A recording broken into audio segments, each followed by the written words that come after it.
noches, estamos de regreso acá en este segmento de entrevistas de a las 8:45 hoy día, jueves. Soy Quique Godoy, pero hoy me acompaña la licenciada Carmen Ortiz. Carmen, ¿cómo estás? Muy bien, Quique, buenas noches. Bienvenida a los días jueves, yo sé que has estado por acá, pero claro, bienvenida a los días jueves. Gracias. Y nos acompaña hoy acá en cabina Andrea Barrios del colectivo Artesana y representante de la sociedad civil para la elección del director del sistema penitenciario. Andrea, bienvenida, buenas noches. Buenas noches, muchas gracias. Y por la vía telefónica tenemos a Anthony Vivaral, recién nombrado director del sistema penitenciario, lo tenemos por la vía telefónica y vamos a conversar con él de primero y le doy la palabra a Carmen para que iniciemos la conversación. Buenas noches, licenciado Vivaral, es un gusto tenerlo en Canal Antigua, gracias por aceptar participar con nosotros esta noche. La primera pregunta tiene que ver con, imagino que nuestra audiencia está interesada en conocer un poco acerca de usted, de su perfil profesional y el expertise que le calificó para asumir o para ser nombrado para este puesto. Pues muchísimas gracias por la entrevista. Un saludo muy cordial para usted, licenciada Andrea Barrios, y para la licenciada Carmen Ortiz. Quiero comentarles de que yo tengo un bachillerato Artibus y una licenciatura en Ciencias Jurídicas y Sociales. Soy abogado y notario, tengo una maestría en Criminología de doble titulación por las universidades de La Habana y San Carlos de Guatemala.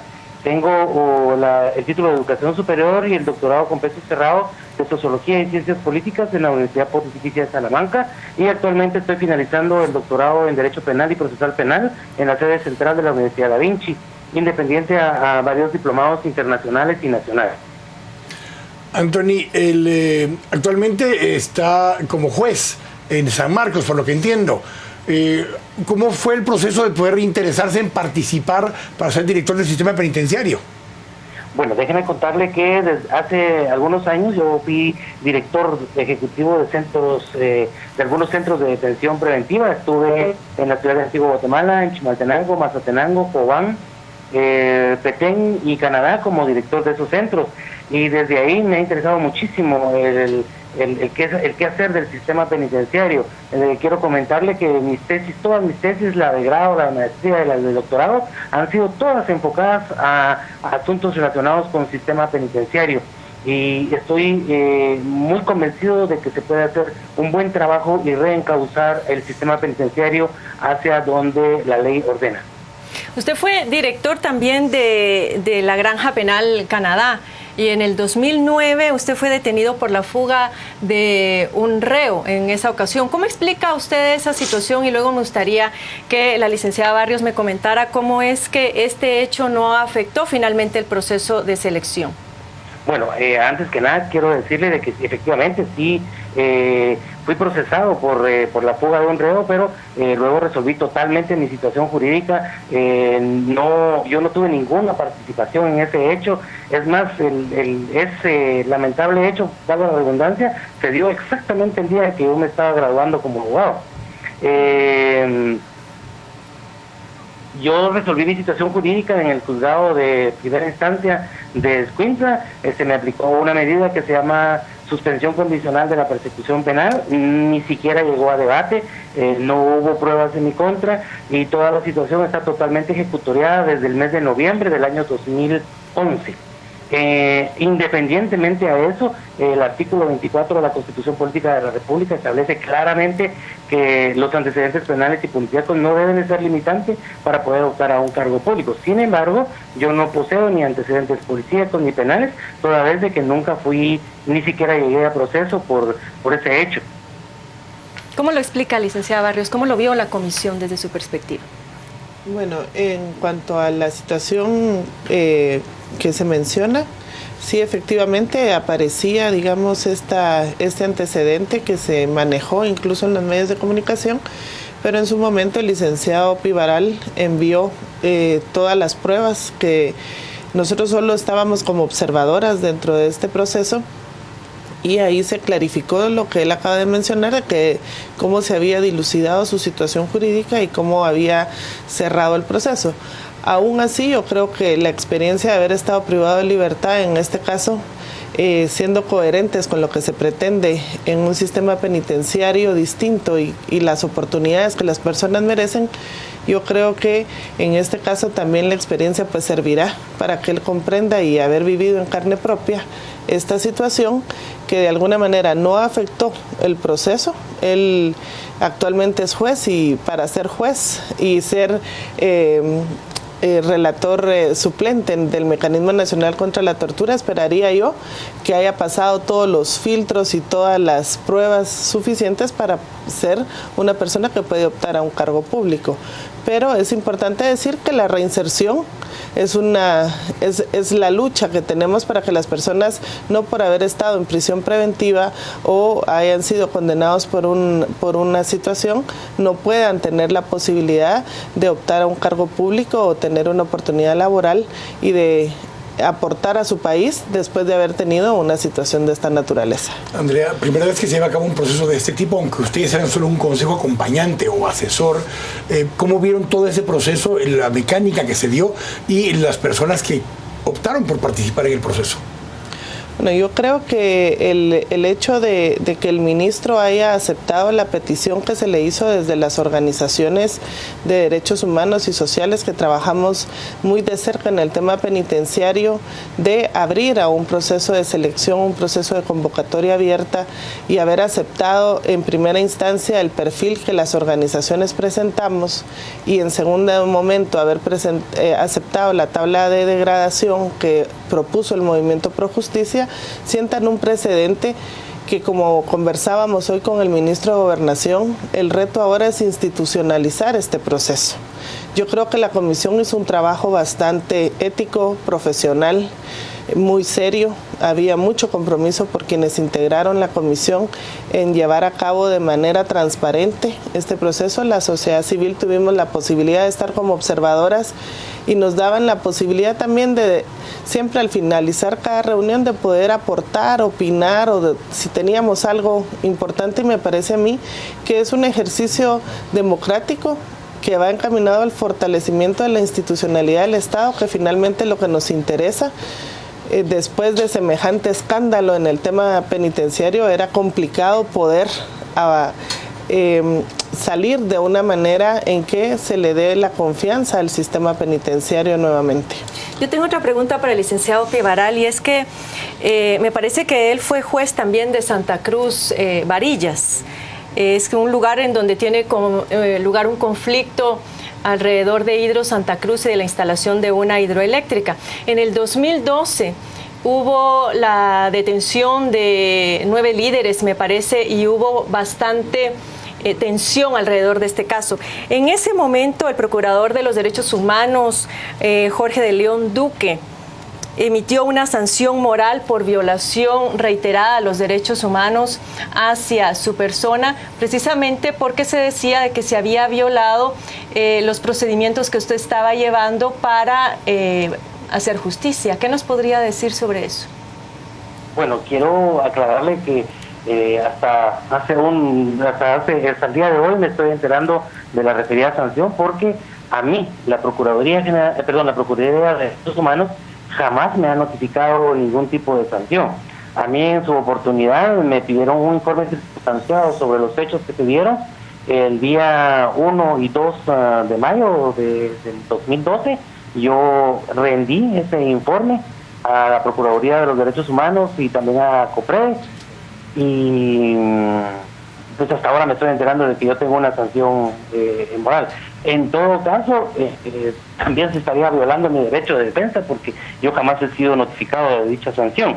Pero quiero decirle de que todos los procedimientos se dieron conforme a derecho, toda vez de que también a la Honorable Corte Suprema de Justicia se rindió un informe y no se encontró ningún procedimiento que no estuviera apegado a derecho. Lo que en su momento se dijo fue de que se hizo un traslado para la ciudad de Guatemala de las personas que fueron detenidas, y efectivamente sí se hizo, pero fue para resguardar y salvaguardar la integridad de la vida de esas personas. El doctor Anthony Pivaral se encuentra aún en Tecunumán, porque está aún como juez allá en Tecunumán, San Marcos. Y justamente la siguiente pregunta: ¿cuál es el procedimiento ahora? ¿Ya hay alguna notificación? ¿Ya hay un nombramiento formal y oficial? ¿Y cuál es el procedimiento para dejar esa judicatura? Muchas gracias, don Quique. Le quiero comentar de que la ley de carrera judicial establece una situación que se llama excedencia, que básicamente es como un permiso por un tiempo específico para que las personas que pertenecemos a la carrera judicial, o sea, a los jueces, podamos separarnos totalmente del organismo judicial por un tiempo específico y luego al terminar ese periodo, pues reintegrarnos nuevamente al organismo judicial. Ese es el procedimiento que yo estoy solicitando a la presidencia del organismo judicial y será el recientemente nombrado presidente de la Honorable Corte quien autorice dicha excedencia. Ahora el tiempo que él va a llevar para aceptar mi solicitud pues dependerá del arduo trabajo que tiene, ¿verdad? Porque comprendemos que está ahorita como recién electo, pues tendrá muchísimo trabajo, pero esperemos que el trámite administrativo se dé lo más pronto posible. Yo ya presenté mi solicitud directamente a la Secretaría de la Presidencia y solo estamos esperando de que se nombre a la persona que me vaya a suceder. Bueno, el primer trabajo que tiene es ver cómo paga sueldos a fin de mes, pero fuera de ese pequeño problema que tiene el presidente del organismo judicial, Andrea, el procedimiento en sí, el poder entender o comprender las experiencias que tuvieron varios de los candidatos, el entender la parte académica, ¿qué es lo que más pesa en un momento como estos para tomar una decisión en una institución muy desgastada, con muchos problemas recientemente? ¿Qué es lo que más pesa, la experiencia o la parte académica? Bueno, en la tabla de gradación se le dio una calificación a la parte académica superior a la parte de la experiencia profesional, aunque en Guatemala no existe la carrera penitenciaria. Correcto. Entonces era pues valorar si la persona por voluntad propia o interés personal haya hecho estudios o haya elegido carreras o haya decidido, como en el caso del licenciado Pivaral, hacer sus trabajos de tesis relacionados a la temática o a la problemática penitenciaria. Sin embargo, hubo 21 participantes, que yo creo que eso es importante también decirlo, que cuando nosotros dijimos saquemos la convocatoria, pensamos pues si llegan 3 será un éxito, pero llegaron 21 candidatos, de los cuales 3 presentaron su renuncia durante el proceso, pero nos parece que fue importante valorar la parte profesional, la parte académica, y hubo una valoración también de la parte de la ética, además de que una de las universidades del país realizó las pruebas psicométricas. Pesó mucho también la presentación de un plan de trabajo, según explicaban hoy los integrantes de la comisión, y las entrevistas en las cuales se les hicieron preguntas también relacionadas a la parte académica y a la parte profesional, que también fue importante a la hora de la toma de decisiones. Y en cuanto al plan, licenciado Pivaral, ¿cuáles van a ser sus prioridades, tomando en cuenta que estamos prácticamente a un año de que termine la gestión de este gobierno? Bueno, quiero decirle de que el sistema penitenciario durante muchísimos años ha sido observado como la cenicienta del sistema de justicia, y es necesario que esa visión cambie. Es necesario que el sistema penitenciario se integre de lleno a participar en todo el sector justicia. Mi plan de trabajo se basa en 4 ejes. El primero es el de revisar y fortalecer el marco legal del sistema penitenciario. Es necesario reformar y, si fuera posible, sustituir la actual ley del régimen penitenciario, elaborar reglamentos, etcétera. El segundo eje es el de fortalecer la administración y la gestión del sistema penitenciario. Necesitamos agilizar los procesos administrativos. Les cito un ejemplo. Es absurdo que para que a un vehículo al servicio del centro de detención de Petén, para cambiarle aceite, para darle un servicio menor, tenga que viajar la unidad de Petén hasta la ciudad de Guatemala. Situaciones como esas que se pueden hacer administrativamente lo tenemos que realizar. Tenemos que profesionalizar al personal penitenciario, tenemos que diseñar e implementar una carrera penitenciaria, una escala jerárquica, un reglamento interno, y muy importante la reclasificación de puestos y salarios. Pero algo vital para poder cumplir con el ordenamiento legal hacia el sistema penitenciario es fortalecer la rehabilitación del privado de libertad. Ese es mi tercer eje, y necesitamos fortalecer los equipos multidisciplinarios en los centros de detención, de acuerdo a la cantidad de población reclusa. Tenemos que rediseñar, implementar programas de tratamiento individualizado para privados de libertad. promover actividades deportivas, en fin, varias situaciones que necesitamos para rehabilitar al privado de libertad, para que cuando cumpla su condena y salga nuevamente a la sociedad, esa persona esté verdaderamente rehabilitada y pueda integrarse al capital humano de trabajo, porque ya el simple hecho de ser estigmatizado como una persona que ha sido condenada por un delito ya le resta muchísimo porcentaje de participación en el espacio laboral contra las personas que nunca han sido sentenciadas. Entonces hay que fortalecerlos en ese sentido. Y mi cuarto eje es el desarrollar una infraestructura carcelaria de acuerdo a los estándares y normas en la materia penitenciaria. Tenemos que implementar un nuevo modelo de establecimientos penitenciarios, readecuar la infraestructura carcelaria, porque ustedes saben perfectamente que estamos superando el 200% de hacinamiento.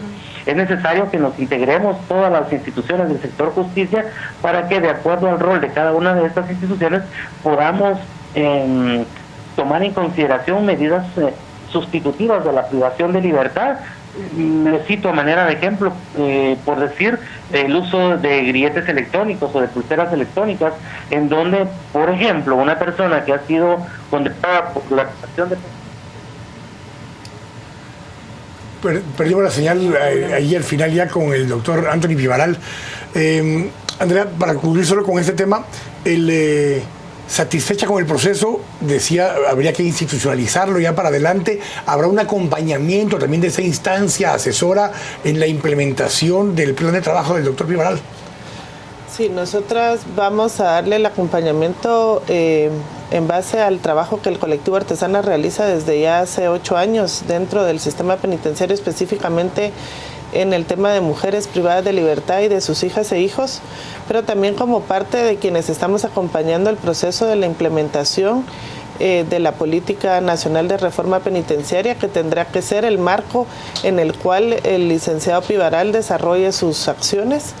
Tenemos entendido que la política se hará pública en el mes de enero y por lo tanto esperamos que él enmarque sus ejes de trabajo dentro del quehacer de la política y que uno de sus principales retos es la institucionalización de esta política y casa, digamos, de alguna manera, pues lo que él está planteando con algunos de los enfoques que tiene la Política Nacional de Reforma Penitenciaria.